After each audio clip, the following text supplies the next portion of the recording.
A shadowy fortress, an impossible escape, and a desperate struggle. Can anyone break free from this prison? A prisoner devises a final plan to breach the iron walls of Shadowkeep. Shadowkeep rises ominously in the heart of the mountains, a prison fortress where the wind howls with unrelenting fury. Its stone walls, draped in centuries-old moss, murmur tales of a sinister past through every jagged crack.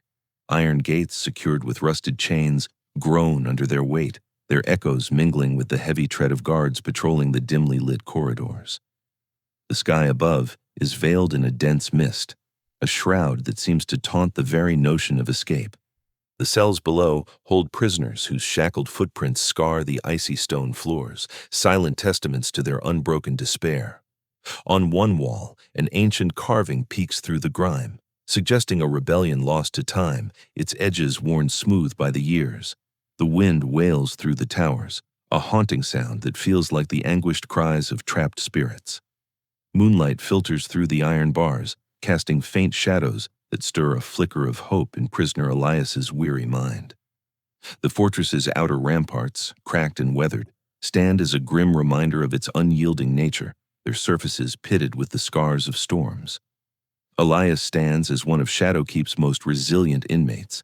Deep creases line his weathered face, each a mark of the years endured, while his eyes burn with a fierce, unyielding determination, even in the pitch black. His cell is sparse, a rusted bed frame sagging under a threadbare blanket, his sole comfort in this bleak existence. One restless night, during a guard's fleeting lapse in attention, he uncovers a bent iron rod tucked beneath a loose stone. This could be the tool to pry open a weakness in his confinement. Water seeps relentlessly through the walls, dripping onto his outstretched hand, a cruel reminder of the freedom just beyond his reach. A crumpled scrap of paper, pilfered from a careless guard and hidden beneath his mattress, serves as his secret map. Its frayed edges reveal a crude sketch of a subterranean tunnel. As the wind whistles through the barred window, Elias's mind weaves a plan, crafted from years of quiet observation and desperate hope.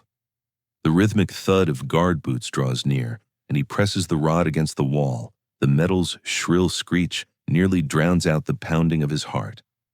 In the shadowed corner, a rat darts across the floor, a fleeting companion in his solitude, its tiny eyes glinting in the dark.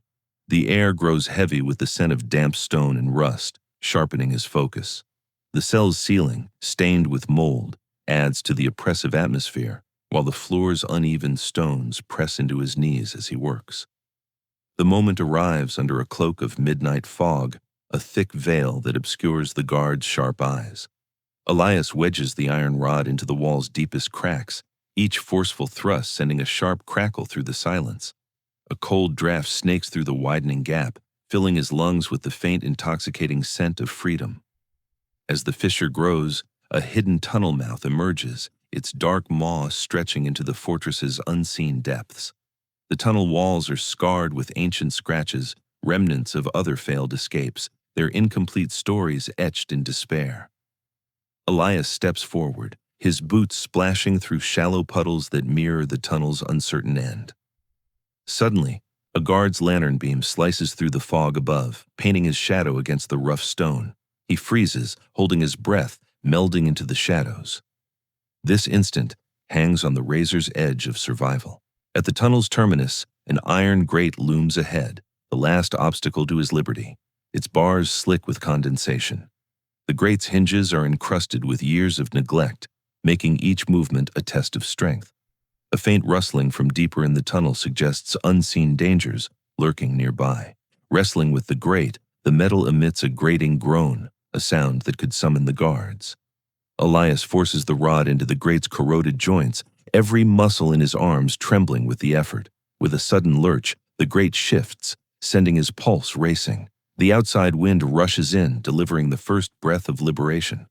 Yet, a guard dog's sharp bark pierces the quiet, endangering his fragile plan. As the dog's snarls draw closer to the tunnel's mouth, Elias heaves the grate fully aside, his movements a desperate race against time.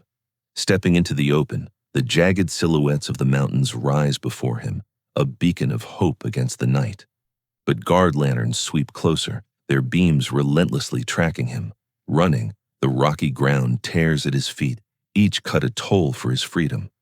On the mountainside, a cave opening gapes wide, his final refuge, its entrance framed by sharp, uneven stones that cast long shadows. The cave's interior echoes with the drip of water, a constant reminder of its depth, and the walls glisten with mineral deposits.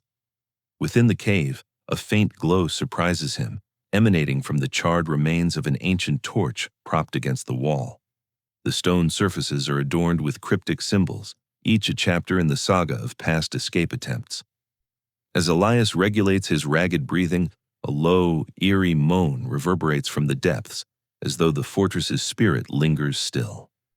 Shifting a loose stone, he unearths a weathered map, its faded lines tracing a path to a mountain pass beyond. Studying it, he catches the rising clamor of guards' shouts outside, a stark reminder of his dwindling time. A small puddle in the cave's corner offers a sip to quench his thirst, though its chill seeps into his bones. Resolved, he commits to the map's guidance, his last lifeline. Squeezing through a tight crevice, the rocks groan and shift, hinting at a potential trap. The crevice's walls, coated in slimy algae, test his grip with every step. At its end, a thin shaft of light pierces the darkness, a glimmer of hope. The light dances faintly, reflecting off the wet stone, casting playful shadows on the walls. Drawing near the light, the guards' dogs reach the cave's entrance, their barks echoing off the walls. Elias bolts toward the glow, stumbling over loose stones that hinder his pace. Reaching the exit, a vast valley stretches before him, its expanse promising a fresh start.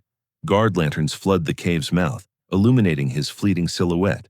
With a final reckless leap, he plunges down the valley slope, staking his life on the descent. A roaring river surges below, its current whisking him away from his hunters. The frigid water engulfs him, the price of his newfound liberty.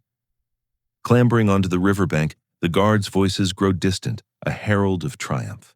Yet, a shadowy figure stirs in the valley's depths, its movements suggesting an unseen watcher. The figure pauses, as if assessing him, before melting into the darkness.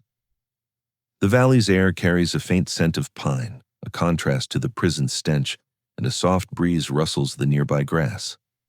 As dawn breaks, the sky ignites with an orange hue, rekindling Elias's fading hope. Trudging through the valley, he stumbles upon an abandoned shack, a potential sanctuary. Pushing open the creaking door, a dusty journal tumbles into view, its pages recounting another prisoner's desperate flight. The journal's brittle leaves crackle under his fingers, the ink barely legible, with some pages stuck together from moisture. Reading it, he realizes the guards persist in their pursuit, keeping him on edge. From the shack's grimy window, he gazes at the mountain silhouettes, still shadowed by Shadowkeep's ominous presence. The journal outlines an escape route, becoming his new mission. Lifting a warped floorboard, he reveals a trapdoor leading to a concealed tunnel. The trapdoor resists with a groan, exposing a damp, narrow passage reeking of earth and rot. Opening it fully, the tunnel stretches ahead, his ultimate path to freedom. The tunnel's walls glisten with moisture, reflecting the dim light from his makeshift torch, and the floor is littered with small pebbles. Navigating the tunnel, a low rumble beneath the stones signals hidden dangers. Elias advances with caution, each step risking a cave-in. The ceiling drips steadily, the sound a constant drumbeat of tension. The tunnel's air grows thick with the musty odor of confined earth, and the walls bear faint traces of old soot. At the tunnel's end, a brilliant beam of light breaks through, a symbol of daylight's promise. Emerging into an open clearing, he finds himself beyond Shadowkeep's grasp, but a helicopter's droning hum fills the air, threatening his escape. The helicopter's searchlight sweeps the terrain, casting elongated shadows across the ground. A nearby forest offers concealment, and he slips into its embrace. The forest floor, blanketed with damp leaves, muffles his footsteps, and the trees tower overhead with gnarled branches. Pausing by a riverbank, he faces the water as his final barrier. The river's swift current mirrors the moonlight, its surface rippling with urgency, and the banks are lined with smooth pebbles. Across its span, a village's warm lights twinkle, hinting at a new life. Running onward, guard lanterns pierce the forest's edge, testing his waning strength. The lantern's beams weave through the trees, drawing nearer, their light reflecting off wet leaves. Diving into the river, the current sweeps him toward freedom, a victorious crescendo. As he breaks the surface, the village lights grow brighter, a guiding star for his new beginning. The water's chill invigorates him, a stark contrast to the prison's cold, and he feels the current's pull strengthen with each stroke.